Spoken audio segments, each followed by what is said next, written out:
Have you ever stopped at a red light, looked around at the dozen other cars idling next to you, and just wondered if we were all just like tumbling through a universe of completely random chance? Oh, yeah, all the time. Right. Or is there an architect behind that exact moment? And I mean, if there is an architect, if there's this grand script being written for all of human history, does that mean you and I are essentially just puppets on a stage? Just playing out roles we didn't even choose. Exactly. Welcome to Reformed Thinking. This is our latest deep dive, and today we are exploring the absolute deepest waters of Protestant theology. We're looking at a comprehensive breakdown by the theologian Millard J. Erickson on a massive, reality-altering topic. Yeah, we're talking about God's originating work, specifically his plan. Right. We're going to unpack whether human freedom can actually survive in a universe governed by a truly sovereign creator. Which is, that tension you just described at the red light, that is arguably the most profound paradox in human thought. It really is. Because on one side of the coin, we desperately want to believe that there is meaning, right? That there's a cohesive narrative and a guiding hand behind the chaotic blur of human history. Because a universe of pure chance is, frankly, terrifying. It's completely paralyzing. But then on the other side of that coin, we deeply cherish our autonomy. Oh, absolutely. We want to know that our choices actually matter, that our love is real, and that our decisions aren't just, pre-programmed code executing in some cosmic computer. Yeah, like we're not just biological robots. And Erickson's work tackles this head-on. He forces us to ask how God's absolute sovereignty and genuine human freedom can coexist without just canceling each other out. Which is a heavy lift. It is a really heavy lift. But before we can even begin to debate how a divine plan affects our daily freedom, we kind of have to get our terminology straight. For sure. Words matter here. Right. In theological circles, especially when discussing Reformed thinking, you constantly hear words like decrees or destiny. But Erickson very intentionally prefers the word plan. He does, yeah. And that isn't just like a stylistic choice for him. It seems to fundamentally shift how we view God's relationship with the universe. Yeah, because words build the architecture of our understanding, right? And Erickson argues that theologians who rely solely on the term decrees often unintentionally paint a very cold, rigid picture of God. Like a monarch or something. Exactly. Think about the connotation of a decree. It sounds like a monarch sitting in an isolated throne room just shouting arbitrary commands that his subjects have to obey. It feels very disjointed. Right. So Erickson prefers plan for three really vital reasons. First, a plan inherently stresses unity. It highlights the consistency, the coherence, and just the holistic nature of God's intentions. Because a plan implies a cohesive design. Yes, where every single piece, no matter how small, is engineered to fit perfectly with the others. So instead of a binder full of, disconnected rules, it's a single unified blueprint. Precisely. And second, the word plan emphasizes what God himself does, what he actively wills and initiates, rather than just the moral rules humans are supposed to follow. Oh, that's a good distinction. It shifts the focus from our performance to his provision. Exactly. And third, it highlights the sheer intelligence behind the design. A decree can be an emotional reaction, right? A king gets angry and issues a decree. But a plan is calculated. It means God's decisions are not these haphazard, knee-jerk reactions to human mistakes. They are the result of infinite wisdom. Yeah, and that makes me think of the way an architect operates, which is an analogy Erickson uses to great effect in the text. Oh, I love that analogy. Okay. Because if an architect is commissioned to build a massive, complex skyscraper, they don't just show up to an empty dirt lot with a pile of steel beams and start welding things together to see what happens. Right, they don't just wing it. Not at all. The entire structure is drawn mentally first. The architect conceptualizes the weight-bearing walls, the electrical grid, the plumbing. Every detail exists in their mind's eye. And then it gets translated onto paper or into software nowadays. Yeah, and only after the entire design is perfectly laid out does the physical execution begin. If we apply that to theology, God's plan operates exactly like that. It is an eternal, comprehensive decision that renders certain all things that will ever come to pass in the physical universe. The blueprint always precedes the building. But, to read this divine blueprint accurately, we have to parse out two more terms that people tend to just throw into the same bucket. Foreordain and predestinate. Yeah. I've definitely heard those used as complete synonyms in casual conversation. Like someone gets a new job or meets their spouse and they say, oh, it was predestined or it was foreordained, without really distinguishing between the two. And historically, even some really brilliant theologians have treated them as interchangeable. I mean, B.B. Warfield, who is a giant in Reformed thought, once suggested you could choose between the two words based purely on stylistic preference. Really. Just whichever sounds better in the sentence. Basically, yeah. But Erickson pushes back on that. He aligns himself with Louis Berkhoff to draw a vital, really sharp distinction. Okay, lay it out for us. So foreordain is the massive, cosmic, all-encompassing umbrella term. It refers to God's decisions regarding absolutely any matter within the realm of cosmic history. Like anything at all. Anything. The rising and falling of empires, tectonic plates shifting, the exact weather patterns over the Atlantic Ocean, all of that falls under foreordination. Predestination, on the other hand, is a much narrower, highly specific subset underneath that umbrella. Okay, so if foreordination is the entire blueprint of the universe, predestination is specifically focused on the moral actors within that universe. Right. It's about where human beings end up eternally. That is the dividing line. Predestination is reserved exclusively for the eternal condition of moral agents. It deals with salvation and condemnation. And within that specific category of predestination, theologians recognize two further subcategories, right? They do. You have election, which refers to God's positive choice of individuals or groups to inherit eternal life and fellowship with Him.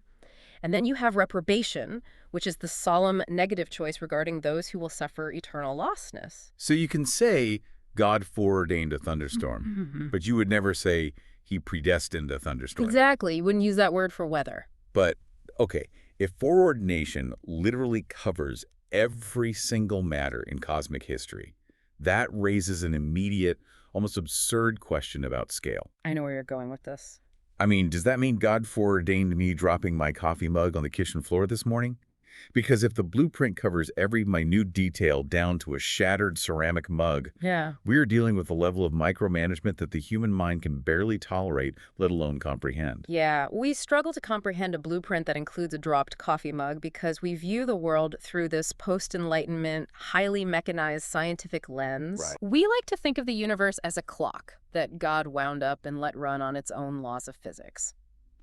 But if God is truly sovereign in the way the biblical texts describe, there are no maverick molecules in the entire cosmos. Not a single one. Nope. If a single drop of spilled coffee or, the erratic flight of a moth falls outside of his ultimate foreordination, then the universe is not entirely under his control. And if He isn't in control of the micro, He cannot guarantee the macro. Precisely. Now, the mechanism of how He ordains it, whether He directly causes your hand to slip or simply permits the exact physical and psychological circumstances where He knows you will drop it, that's a massive philosophical puzzle we will solve later in this deep dive. Good, because that's the part that keeps me up at night. We'll get there. But regarding the scope of the plan, it is absolute and total. Which brings up a fascinating contrast. You mentioned our post-Enlightenment scientific lens. The people who actually wrote these theological texts, the ancient Hebrews and the first century apostles, they didn't have that philosophical baggage at all. No, not even a little bit. They lived in an open box universe where God was intimately involved in the daily mechanics of the world. Yeah, the linguistic differences alone are staggering here. Erickson points out that in the Old Testament, you simply will not find the kind of impersonal, detached expressions we use today. Like saying, it rained. Right. We say, it rained, or the wind blew. That phrasing implies that the weather is an autonomous machine just executing a program. But to the ancient Hebrew mind, rain didn't just happen. God sent the rain. He opened the storehouses of the snow. He was the direct, all-powerful determiner of the natural world. There are two Hebrew words Erickson highlights that capture this perfectly. Yatzar and Yatz. Oh, the richness of those words tells you everything you need to know about their worldview.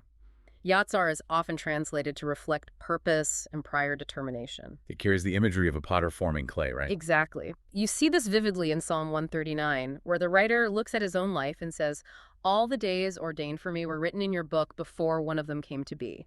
And then you have Yatz, which the prophet Isaiah uses frequently. It translates roughly to counsel or purpose. So these aren't just words about abstract, chaotic power. No, they convey a deep, unshakable conviction that the events happening right now were intentionally planned in eternity past by a personal, covenant-keeping Lord. History isn't a series of random collisions. It is the unfolding of a masterfully prepared script. And they applied this to geopolitics, not just the weather. Mm. You read Isaiah, And you see God explicitly stating that he is using the pagan king of Assyria to judge and destroy fortified cities. Yes. And the king of Assyria has no idea this is happening. He thinks he's just a brilliant military tactician building a glorious empire. He thinks he's writing his own story, completely unaware that he is merely an instrument, like an axe in the hand of the lumberjack, executing a plan designed before he was even born. It's wild. And it trickles all the way down to what we consider pure luck. Proverbs 16 says that even the casting of lots, rolling the dice, is completely decided by the Lord. It completely shatters the modern illusion of chance. To the biblical authors, luck is simply a word humans use to describe a mathematical probability they don't have the divine clearance to see. That's a great way to put it. And this mindset, it doesn't fade away when we move from the Old Testament into the New Testament. In fact, it reaches its absolute concentrated pinnacle in the life and psychology of Jesus himself. And Jesus lived with this overwhelming, almost suffocating sense of divine necessity. He really did. The gospel writers repeatedly use a very specific Greek word to describe his motivations. Dei, which translates to must or it is necessary. Jesus didn't just wake up in Galilee and decide what he felt like doing that day based on his mood. No, he constantly said things like, I must proclaim the good news, or the Son of Man must suffer and be lifted up. Even as a 12-year-old kid. When his parents finally find him in the temple, his response is, didn't you know I had to be in my Father's house? He was Constantly orienting himself to the blueprint. What's fascinating here is the intersection of that divine necessity and human ignorance. That's where the theology gets incredibly rich. Because critics of Christianity often argue that the fulfilled prophecies in the New Testament are just self-fulfilling. Right. They claim Jesus or his disciples just read the Old Testament and intentionally acted out the prophecies to make it look like he was the Messiah. Like Jesus saying, I am thirsty on the cross to fulfill Psalm 69. The skeptics look at that and say, well, he knew the script, so he just read his lines. But Erickson dismantles that skeptical argument by pointing to the prophecies that were fulfilled by people who had absolutely zero knowledge of the script. Oh, like the Roman soldiers. Exactly. Look at the Roman soldiers at the foot of the cross. They cast lots for Jesus' seamless garment. They weren't trying to fulfill the prophecies of David in Psalm 22. They were pagan executioners who just wanted to score a free tunic. But they had no idea. Or consider the soldiers who decided not to break Jesus' legs because they realized he was already dead. They had no vested theological interest in preserving the Passover lamb imagery from the book of Exodus. They were just following standard Roman execution protocols. Oh. Yet, in acting out their own completely free, ignorant desires, they flawlessly executed God's ancient blueprint. The ultimate culmination of that is how the apostles themselves interpreted the crucifixion after the resurrection. In Acts 2 and Acts 4, Peter is standing up and preaching to the very crowds and leaders who arranged for Jesus to be murdered. Yeah. And Peter's theology is totally devoid of panic. He doesn't say, God had this great plan, but you guys ruined it, so God had to enact a backup plan and resurrect Jesus to fix your mess. No, not at all. No, Peter looks at them and says, this man was handed over to you by God's deliberate plan and foreknowledge. He is telling them that the most horrific, unjust event in the history of the cosmos, the torture and murder of the perfect Son of God, was not a deviation from the plan. It was the centerpiece of it. The early church recognized that Herod, Pontius Pilate, the Gentile soldiers, and the crowds did whatever God's power and will had decided beforehand should happen. That is the unshakable foundation we are building on. From the roll of the dice in Proverbs to the blood on the cross, there is an overarching, highly detailed design. Okay, so if we accept that premise, that there is an architect and a blueprint, we need to examine the actual characteristics of this design. Erickson lays out 9 specific features of God's plan, and honestly, if we walk through the logical progression of these, it completely reorients how we view reality. It really does. It flips everything on its head. Let's start with the concept of time. Yeah. The fundamental characteristic of this plan is that it is eternal. But when theologians say eternal, they don't just mean it's really, really old, do they? Not at all. And for finite creatures who are bound by the relentless forward march of the clock, this is a mind-bending concept. When we say the plan is eternal, we mean that God is not making decisions as history unfolds. He isn't reacting to breaking news. In Ephesians, Paul writes that God chose us before the creation of the world, before time itself was spoken into existence. So because God dwells outside of the dimension of time, there is no chronological sequence to his willing. Correct. That is so hard to grasp. How can there be a plan with no chronological sequence of decisions? I mean, for you and me, decision-making is inherently sequential. Mhm. I decide to wake up, then I see it's raining, so I decide to make coffee instead of going for a run. Yeah. There is a distinct before and after to my choices. And that is exactly what we have to unlearn when thinking about God. God doesn't have a before and after. He possesses all knowledge perfectly and simultaneously. Therefore, his plan is one single, coherent, simultaneous act of the divine mind. Okay. Now, logically, one thing might follow another. The decision to send Jesus to earth logically precedes the decision to let him die on the cross. But temporally, in God's mind, it is all one eternal, instantaneous reality. Wow. Okay, so if the plan is eternal, it implies that the designer didn't need to consult anyone else. Which brings us to the second feature. God's plan is completely free. The prophet Isaiah asks, "Whom did the Lord consult to enlighten him?" The answer is literally no one. God wasn't pacing back and forth in eternity past crowdsourcing ideas from angels on how to design the solar system. And that absolute freedom is a profound comfort. Because God didn't take human or ancestral input, his plan isn't compromised by our limited knowledge or our terrible moral judgment. That's reassuring. But this freedom also separates Christian theology from other major worldviews. Take pantheism, for example. Pantheism often argues that the universe is an emanation of God. Just like a fire has no choice but to give off heat, God had no choice but to create the universe. It was forced out of his nature. He couldn't help himself. Right. But classical Christian orthodoxy rejects that entirely. God was not forced by his own nature to create anything. He didn't create humanity because he was lonely and needed an object to love. Perfect, infinite, satisfying love already existed eternally within the Trinity, between the Father, Son, and Holy Spirit. So he didn't need us. No. Therefore, his choice to create the cosmos and draft this historical plan was an act of pure, unconstrained, magnificent freedom. Okay, but if he didn't create us out of loneliness or necessity, then what was the motivation? Why build the skyscraper at all? That logically pushes us to the third characteristic, which is often the hardest for modern people to swallow. The purpose. Yes, the ultimate purpose of God's plan is his own glory. It is a jagged pill for the modern ego, for sure. Because if a human being stood up and declared, "I do everything for my own glory, to maximize my own praise," we would accurately diagnose them as a malignant narcissist. Yeah. We recoil at that kind of self-promotion. We do. But the crucial difference is that God is not a human being. He is the ultimate, objective, highest value in all of existence. If God were to value anything else above himself, he would be committing idolatry. He would be elevating a lesser good over the greatest good. The Apostle Paul captures this in Colossians when he says, "All things were created through him and for him." That is the theological bedrock. Now, does God have secondary motivations? Absolutely. Yeah. The Bible is drenched in the reality that God loves the human race. He desires our welfare. The entire narrative of salvation is an expression of his self-sacrificial love. Right, he does care for us. Deeply. But our salvation is a means to a greater end. The ultimate terminus of all history is the praise of his glorious grace.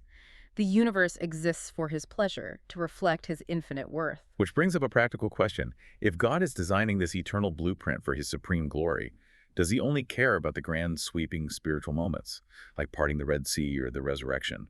Or does the plan cover the mundane?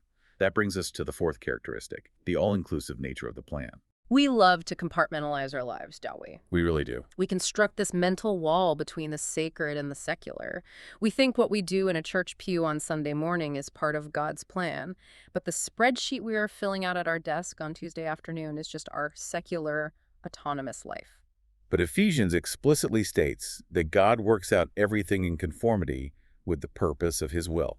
Everything. So the dropped coffee mug really is in the blueprint. Both the ultimate ends and the incredibly tiny, seemingly insignificant means used to achieve those ends are meticulously mapped out. And because it's meticulously mapped out by an omnipotent being, it leads to the fifth reality. The plan is efficacious. It is absolutely guaranteed to happen. God isn't going to get to the 21st century, look at the state of the world and say, you know what, this isn't working out the way I hoped. Let's pivot to plan B. In Isaiah 46, God declares, "My purpose will stand, and I will do all that I please." The plan is efficacious because God's counsel is perfect from eternity. Think about why human plans fail. Usually because I run out of time or money. Exactly. They fail because we lack power to execute them, or because we discover new information that forces us to change our minds. God possesses infinite power, and because he is omniscient, he will never, ever discover a new piece of data. There are no surprises in eternity. Therefore, His plan cannot fail. Okay, as we look at what this plan actually contains, characteristic number 6 makes a vital distinction between God's actions and his nature. The plan relates to what God decides to do, not who he decides to be. That is a subtle but essential guardrail. God doesn't wake up and decide to be loving or decide to be perfectly just. Those are his intrinsic attributes. He is loving by virtue of his very essence. Right.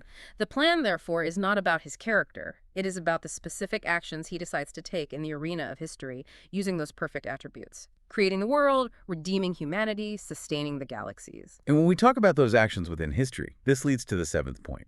The plan primarily revolves around what God himself initiates. Human actions are definitely involved, but they serve as secondary means to the ends God has purposed. It's important to realize that God's plan is not just a divine rule book. It isn't merely a list of commandments telling humans what they ought to do. Well, God just sits back and watches to see if we comply. Right, it's not a test. No, the plan is a definitive description of what will occur because of what God actively initiates and sustains. We are active participants, yes, but we are participating in a drama that he is directing. Which forces us right to the edge of the cliff for point 8. Because if human actions are folded into this guaranteed blueprint, we have to reckon with the fact that the plan includes both human good and human evil. The hardest part. We already touched on the crucifixion and the king of Assyria. Yeah. But Erickson also brings up Cyrus, the ancient Persian king. Cyrus didn't worship Yahweh. He was a pagan conqueror. Yet God calls him his anointed and foreordained him to conquer Babylon and allow the Jewish exiles to return and rebuild Jerusalem. God actively uses the wicked, rebellious ambitions of human empires to accomplish the exact same blueprint as the joyful obedience of his saints. And this is where the intellectual pressure reaches its peak. How do we affirm the absolute, efficacious sovereignty of God over the darkest, most horrific parts of human history without turning God into the author of evil? It's a massive tension. Especially when we look at characteristic 9. The specifics of the plan are unchangeable. Unchangeable specifics, yeah. But wait, speaking of unchangeable specifics, I have to pause here because anyone who has read the Bible is going to immediately raise their hand and point to stories where God's plan appears to change. Oh, absolutely. Take the story of Jonah. God explicitly tells Jonah to walk into the Assyrian capital of Nineveh and announce, in 40 days, Nineveh will be overthrown. It's a definitive statement of impending doom. Very definitive. But then the people actually listen. They put on sackcloth, they fast, they repent. And the text literally says that God relented and did not bring the destruction he had threatened. Or look all the way back in Genesis 6, right before the flood, where the text says God repented or regretted that he had even made mankind. If the blueprint is eternal and unchangeable, what do we do with a God who seemingly regrets his own work or cancels an apocalypse? Those passages are theological stumbling blocks if we don't understand the mechanisms of divine accommodation.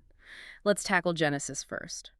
When the text says God regretted making man, it is using a literary device known as an anthropopathism. That's a mouthful. It is a big word, but it simply means ascribing human emotions to God to help our finite minds grasp his posture toward us. God is perfectly constant. He knew humanity would rebel before he ever spoke light into existence. But how do you communicate the absolute severity of divine holiness and displeasure to a primitive, finite human? You use human emotional terms. Exactly. It's like a father playfully saying to his toddler, I'm going to eat you up. He isn't actually describing his literal intent. He's translating his affection into a language the child can process. God translates his holy wrath into the language of human grief so we can comprehend the gravity of sin. That makes perfect sense. It's like divine baby talk. But what about Jonah? God gave Nineveh a 40-day countdown. With Jonah, we have to differentiate between a declarative decree and a warning. The announcement of Nineveh's destruction was not a revelation of God's hidden, ultimate decree. It was a severe conditional warning. Okay. And here's the brilliant part. That terrifying warning was the exact foreordained means God used to bring about the repentance of the city. God's actual, unchangeable plan from eternity past was to save Nineveh at that specific moment in history. To accomplish that salvation, he ordained the means of Jonah's preaching to terrify them into repentance. The warning didn't derail the plan. The warning affected the plan. Oh, wow. So the blueprint remains perfectly intact. It is eternal, free, Designed for his glory, all-inclusive, efficacious, rooted in his actions, utilizing human agency, encompassing both good and evil, and entirely unchangeable. That's the 9. Now, if we accept all of this, we're inevitably drawn into what might be the most intense debate in the history of Christian theology, the question of logical priority, the great chicken or egg debate. Oh, here we go. If human actions are included in God's plan, who actually makes the first move? Are you and I making choices because God planned them in eternity past, or is God planning the future because he looked ahead and saw what we would choose? This is the historic fault line that divides the Calvinist framework from the Arminian framework, and it all hinges on how you understand the relationship between God's sovereignty and human freedom. Let's lay out the two camps fairly. In the Calvinist view, which aligns with Reformed theology, God's plan is logically prior. The plan is unconditional. A human being does what they do because God has decreed that this is exactly how they're going to act. Right. When it comes to the ultimate question of salvation, God unconditionally chose who would be saved, and therefore he foreknows what will happen because he is the one who determined it. He isn't dependent on human variables. He doesn't look through a crystal ball into the year 2024, see who's going to pray a prayer, and then say, okay, since you chose me, I will elect you. His sovereign decision renders the human action certain. That is the Reformed position. Now, on the other side, you have the Arminian view, which essentially flips the chronological order of that logic. Arminianism argues that human action is logically prior. For God to be truly good and humans to be truly free, God must allow humans to exercise absolute libertarian free will. Okay. The Arminian theologian points to all the genuine, urgent invitations in Scripture, like Jesus standing up and crying out, "Come to me, all you who are weary." And they argue, quite logically, that a genuine invitation implies a genuine capacity to either accept it or reject it. I mean, if God has already locked in the guest list before the universe began, standing up and inviting everyone feels like a cruel farce. It's like offering a life preserver to a man you secretly chained to the bottom of the ocean. Exactly the objection. So, how does the Arminian explain the biblical texts that clearly talk about predestination and God's plan? Well, they lean the entire weight of their theology on a specific definition of foreknowledge. They go to Romans 8.29, which says, "For those God foreknew, he also predestined," and they interpret that chronologically. It's the DVR analogy, right? Think about recording a football game on a Sunday afternoon to watch it on a Monday night. Right. As you sit down to watch the game on Monday, you already know that the quarterback is going to throw a devastating interception in the fourth quarter because you checked the score on your phone. You possess perfect foreknowledge of the event. But your knowledge of the interception didn't cause the quarterback to throw it. The defense confused him, he made a bad read, and he threw it out of his own free will. You just knew about it beforehand. Yes. The Arminian view argues that God operates like that, right? He uses his infinite omniscience to look down the corridors of time, sees exactly who will freely choose to love him and who will reject him, and then he plans accordingly, building his cosmic strategy around our autonomous choices. It is a view that feels intuitively comforting. It preserves our modern sense of being the captains of our own destiny. It is deeply comforting, which is why it is the default theology of so much of the modern church. In the Arminian system, God's plan is conditional on human decision. But Erickson, operating from a Reformed perspective, argues that despite its emotional appeal, the Arminian view fundamentally collapses when subjected to rigorous biblical and philosophical scrutiny. And this brings us to Erickson's moderately Calvinistic model. It does. The collapse of the Arminian view really centers on how they define that one word, Yeah. foreknowledge. In English, the word is pretty flat. It just means advanced data collection. The Greek word used in the New Testament is prognosis. In a modern hospital, a doctor gives a prognosis, a prediction of how a disease will progress based on current data. But we can't just forcefully project our clinical English definitions onto first-century Jewish authors. You're hitting the linguistic nail on the head. To understand what Paul means by prognosis, you have to look at the Hebrew conceptual background that shaped his mind. The Hebrew word for knowledge is yada, but in the Old Testament, yada rarely ever means just simple cognitive awareness or precognition. What does it mean? It carries a profound weight of intimate knowledge, favorable disposition, and active selection. In Genesis, it says Adam knew Eve, his wife, and she conceived. It is used to describe the deepest intimacy imaginable. Ah, okay. So when the prophet Amos records God saying to Israel, "You only have I known of all the families of the earth," God is obviously not saying that Israel is the only nation he has intellectual data on. Right. He knows the Egyptians and the Babylonians exist. When he says he knew Israel, he means he intimately loved, favored, and selected them out of all the nations. That is the key that unlocks the New Testament usage. Look at Romans 11:2, where Paul writes, God did not reject his people whom he foreknew. If foreknowledge simply meant knowing in advance what they would freely do, that verse becomes absolute nonsense. Because what Israel freely did was continuously rebel, worship idols, and kill the prophets. Exactly. If God chose them based on foreseeing a favorable moral response, he would have been disastrously mistaken. Furthermore, in 1 Peter 1, the apostle writes that Christ was foreknown from before the foundation of the world. That obviously cannot mean that God the Father simply possessed advanced cognitive data that God the Son was going to exist. It speaks of a deep, eternal, loving relationship and a unified purpose. So we go back to that battleground verse in Romans 8. Those God foreknew, he also predestined. It isn't saying those whom God foresaw would choose him, he then predestined. It is saying those whom God intimately loved, favored, and selected beforehand. He predestined to be conformed to the image of his Son. Yes. Foreknowledge is an active, loving choice, not passive observation. And Erickson hammers the final nail into the Arminian interpretation by turning to Romans 9.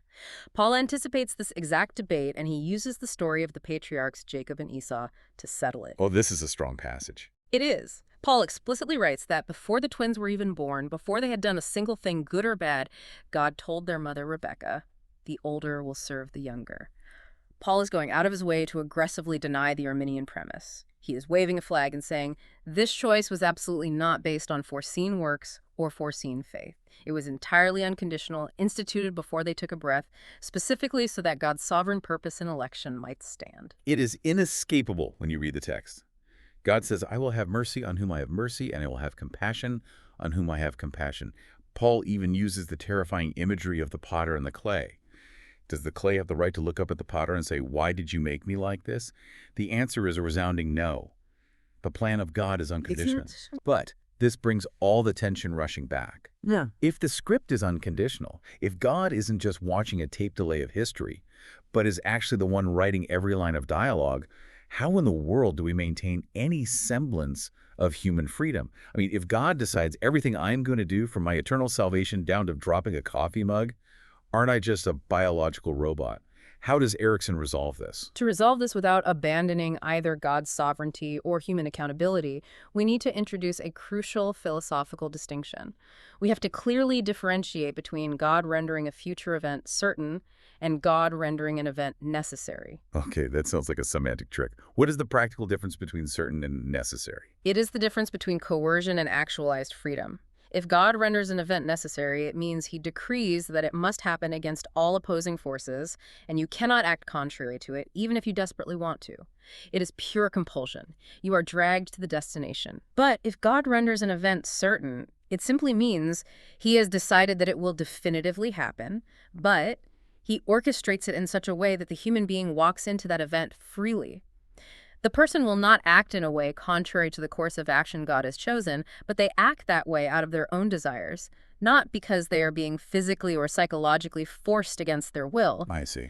God renders it certain that a person who theoretically could have acted differently does, in fact, freely choose to act exactly the way God willed. Which means we need to deeply examine how we define the word freedom.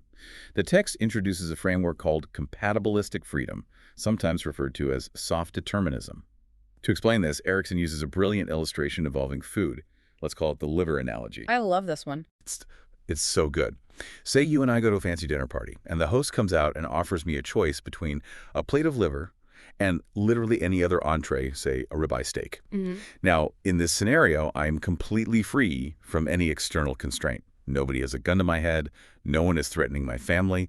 I am physically and legally free to choose the liver. Yeah? But there is a catch. I absolutely despise liver. The smell of it makes me gag. Yeah. I have no conscious, immediate control over my visceral hatred of liver.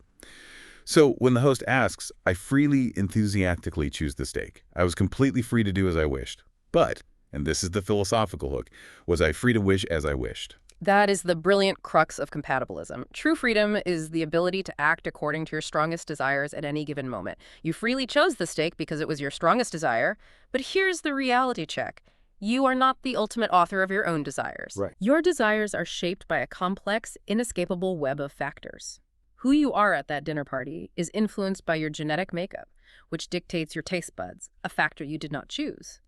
Your desires are shaped by your early childhood environment, the culinary culture of your parents, the psychological conditioning of your past experiences. You make real, uncoerced choices, but you make them within the strict parameters of the nature you possess. Exactly. I can't just close my eyes, concentrate really hard, and will myself into desiring a plate of liver. My freedom operates within the boundaries of my nature and my circumstances. And here's where theology steps into the dining room and asks the ultimate question. Who set up those boundaries? Who arranged all of those variables? God. The Reformed answer is God. God is in sovereign control of the genetic code, the childhood environment, and the specific circumstances of every moment of my life. He brings all of these factors to bear so that a particular option is not just appealing, but powerfully, irresistibly appealing to me, ensuring that I freely choose exactly what he intended. This connects directly to the 17th century philosopher Gottfried von Leibniz and his concept of possible worlds. God, possessing infinite omniscience, can conceive of an infinite number of possible universes. He knows infinite genetic combinations, infinite environmental circumstances, and infinite historical variables. Out of all those infinite possibilities, God meticulously chose to actualize this exact world.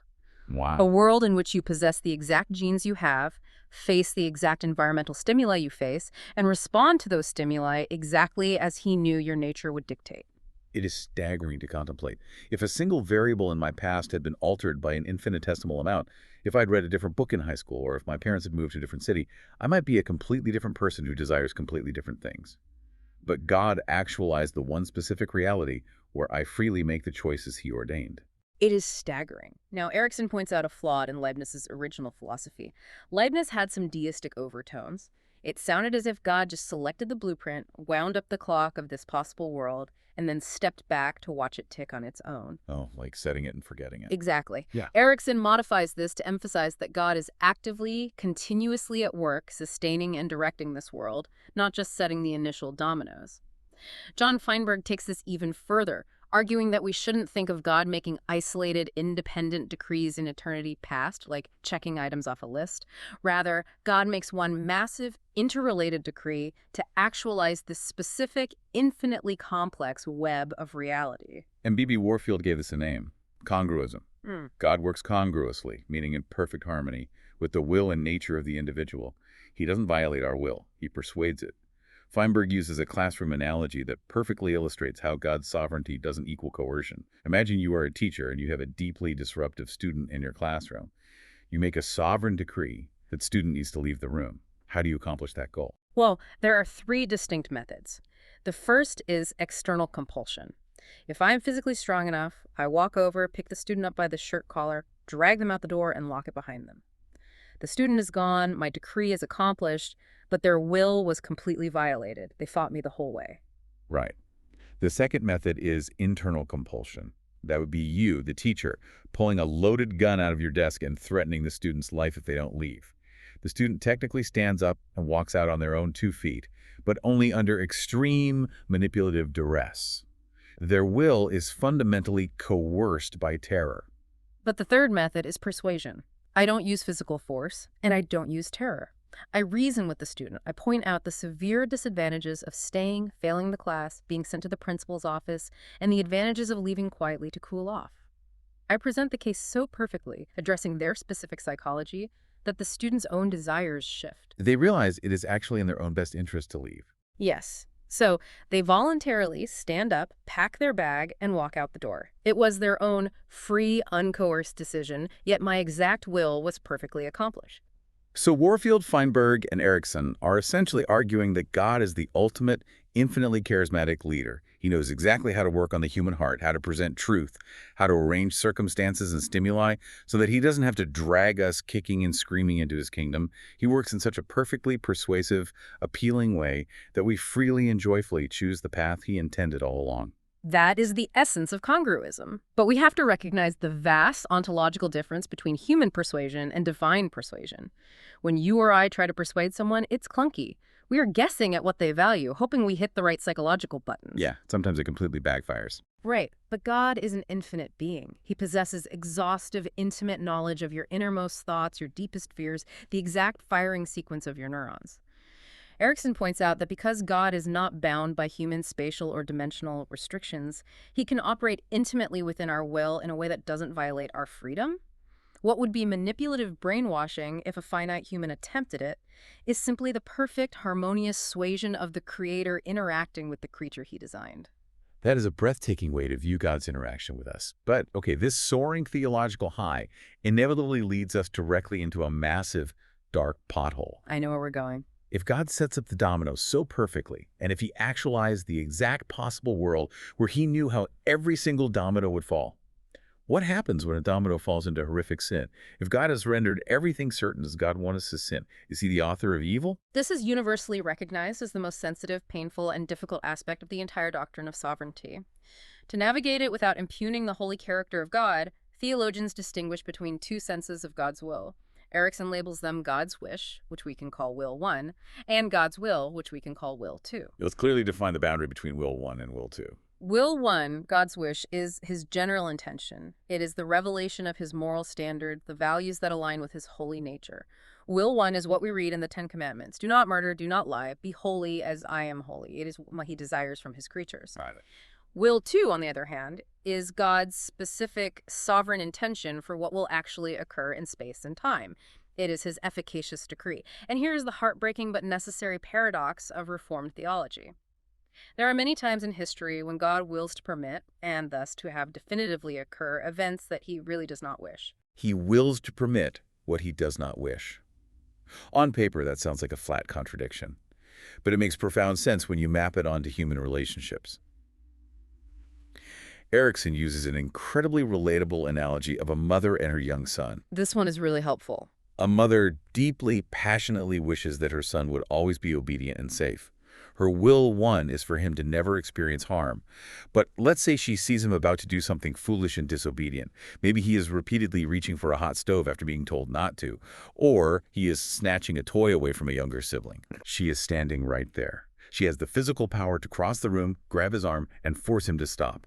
But sometimes, in her wisdom, she consciously chooses not to intervene. She stands back, crosses her arms, and watches him touch the stove or face the wrath of his sibling. Why? Because she knows that experiencing the painful consequence of his rebellion will teach him a vital, character-forming lesson he would never learn if she constantly micromanaged his every move. By choosing not to intervene to prevent the act, she is, in a secondary permissive sense, willing the event to take place, even though the event itself violates her rules and breaks her heart. That is a profound encapsulation of the dynamic. God does not desire sin. Sin brings him sorrow. He never, ever commands anyone to sin, nor does he coerce them into it. But in his infinite wisdom, he wills to permit the conditions that lead to sin. And he actively chooses not to prevent it because he is weaving that rebellion into a greater masterpiece of redemption. Think of the story of Joseph in the Old Testament. His brothers, consumed by jealousy, beat him and sell him into slavery. It was a horrific, sinful act of human trafficking. It grossly violated God's moral wish, his will 1, but God permitted it. He didn't send a legion of angels to rescue Joseph from the pit. He willed to permit the evil. Yes, because, as Joseph later explains to his terrified brothers, you meant it for evil, but God meant it for good. God didn't just salvage a bad situation. He sovereignly used their wicked, free actions to produce the very thing they were trying to prevent. Joseph's rise to power in Egypt, which ultimately saved the entire region, including the brothers, from starvation. But I know there are people listening to this who are deeply troubled by that, thinking, wait a minute, in our legal system, if I have the power to stop a murder and I just stand there and watch it happen without lifting a finger, I am an accomplice. I am legally and morally culpable. Does failing to prevent an evil act equal causing the act? Is God responsible for the sin? It is the most natural human objection. But it fails to recognize the massive asymmetry between the creator and the creature.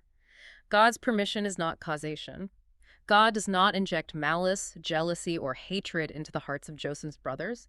He did not force the religious leaders to envy Jesus, nor did he force the Roman soldiers to drive the nails. He just removes his restraining hand. Exactly. He simply removes his restraining grace and says, in effect, so be it, have it your way. The humans act out of the pure, unadulterated wickedness of their own free desires. If failure to prevent makes someone the active author of an act, then yes, in a very remote, secondary philosophical sense, you could attempt to trace the existence of evil back to God's permission. But as Erickson points out, that is not how moral responsibility is fundamentally assigned. Right. The one who actively cherishes the evil desire, chooses the rebellion, and commits the treason is the sole author of the sin. God is the author of the plan that permits the sin to accomplish a greater glory. That is heavy, but it brings us out of the philosophical clouds and down to a very practical, boots-on-the-ground question. I can hear the existential dread creeping in for someone listening who might be struggling with fatalism. Ah, the why bother question. Yes. If the end of the story is completely locked in by will too, if God has already decided who is elect, who will be saved, and what the final outcome of history is, why should I bother getting off the couch? Why should I evangelize my neighbor? Why should I fight against injustice or try to do good if the eternal blueprint is already inked and cannot be changed? It is the classic fatalist objection. If God predestined my neighbor to be saved, they will be saved whether I talk to them or not. My actions don't matter. But that objection fundamentally misunderstands the all-inclusive nature of God's plan that we discussed in characteristic number 4. The means and the ends. Precisely. God's plan doesn't just dictate the final destination, it dictates every step of the journey. The plan includes both the ends and the exact means used to achieve them. So the means are just as ordained as the ends. Yes. God hasn't just decreed that your neighbor will be saved in a vacuum, as if they're just going to wake up one Tuesday with infused theological knowledge. He may have decreed from all eternity past that your neighbor will be saved through the specific, ordained means of you crossing the street, knocking on their door, and sharing the gospel with them over a cup of coffee. Wow. Your obedience, your decision to speak, is the exact, divinely appointed mechanism for their salvation. If you refuse to speak, you aren't proving that God's plan failed. You are simply acting in gross disobedience to God's revealed commands, and He will use someone else's obedience to accomplish His ends. Because we don't have access to will too. God hasn't handed us the secret cosmic blueprint of history. We don't have a divine ledger in our back pocket listing who is elect and who isn't. So we cannot and must not operate based on the secret decrees of God. We have to operate based on His revealed wish, will 1. And will 1 is crystal clear. It is. Jesus said, "Go and make disciples of all nations." We're commanded to act, to witness, to love our enemies, and to seek justice. We obey the revealed command, and we leave the secret decree to the Creator. And when you truly grasp this, it actually removes the crushing, anxiety-inducing burden of evangelism and ministry. How so? Well, if you believe that salvation depends entirely on human free will, then every time you share the gospel and someone rejects it, you carry the guilt of a failure. You think, maybe my apologetics weren't sharp enough. Right. Maybe I wasn't persuasive enough. I lost a soul. Right. You feel entirely responsible. But in the Reformed model, the metric of success is faithfulness, not conversion rates. Mm-hmm. You might spend 10 years faithfully loving and witnessing to a neighbor who ultimately never believes. Was that a waste of your time? Not at all. Because your faithful witness was exactly what God planned for you to do, perhaps to accomplish a completely different purpose. Maybe to sanctify your own patience, or maybe as a testimony to someone else watching from the sidelines. That is incredibly freeing. Yeah. You just do the faithful, obedient thing right in front of you, and you trust the architect with the structural results. Exact. Which brings us to the grand finale of this deep dive. Zooming way out from our individual actions, our neighborhood evangelism, and our daily choices. Where is the whole massive project of human history actually going? What is the overarching narrative of this blueprint? Erickson ends his analysis by contrasting the Christian view of history with several other major philosophical worldviews. And the contrast is stark. Very stark. Because if you remove God's sovereign plan from the equation, the alternatives for humanity are psychologically devastating. They really are. When we look at history without a divine architect, we are left trying to make sense of the chaos on our own. Erickson outlines a few of these alternatives. First, you have cyclical views of history, which are deeply embedded in Eastern religions, particularly Hinduism and the concept of reincarnation. In this view, history isn't really going anywhere. It has no destination. It is just an endless, exhausting loop of death and rebirth.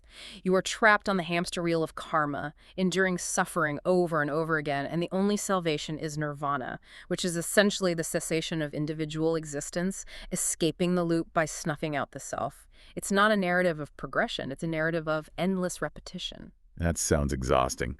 Then you have the doomsday philosophies, which arguably dominate our modern cultural psyche right now. This is the belief that history is hurtling toward a violent, catastrophic end, whether through ecological collapse, nuclear Armageddon, or technological singularity. The underlying assumption is that human beings have fundamentally mismanaged the planet, we have ruined the timeline, and we are doomed. There is no hope for a rescue, just the anxiety of waiting for the clock to run out. And closely related to the anxiety of the doomsday view is existentialism. This is the philosophy of the absurd, championed by thinkers like Sartre and Camus. It argues that there is no overarching plan, no discernible pattern, and no architect. Everything is the result of blind evolutionary randomness. So it's all meaningless. Exactly. You are born, you suffer, you die, and none of it means anything in the grand scheme of the cosmos. The psychological weight of this view is agonizing because it places the entire burden of creating meaning onto your own shoulders. You have to desperately try to invent your own subjective purpose in a cold universe that does not care if you exist. It is a philosophy that inevitably breeds profound despair. But humanity hates despair. So in the 19th and 20th centuries, we saw a surge of optimistic utopian views to counteract it. Thinkers like Herbert Spencer took Darwinian biological evolution and applied it to human society, assuming that humanity would just naturally, continuously evolve and progress toward moral and social perfection. We thought science, education, and technology would eradicate evil and save us. But then the 20th century happened. World War I, World War II, the Holocaust, the gulags. The bloodiest century in human history shattered the myth of inevitable human progress.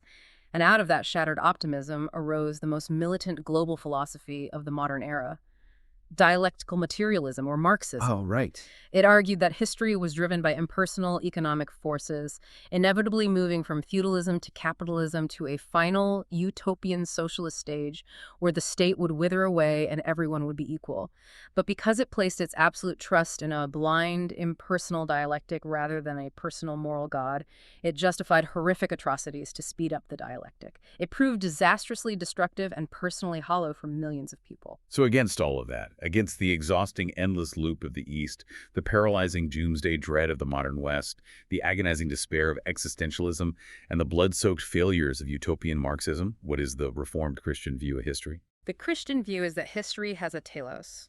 It has a definitive, assured, glorious goal. History is not a hamster wheel. It is not a runaway train headed for a cliff. It is not a blind, absurd, cosmic accident, and it is not driven by cold economic gears.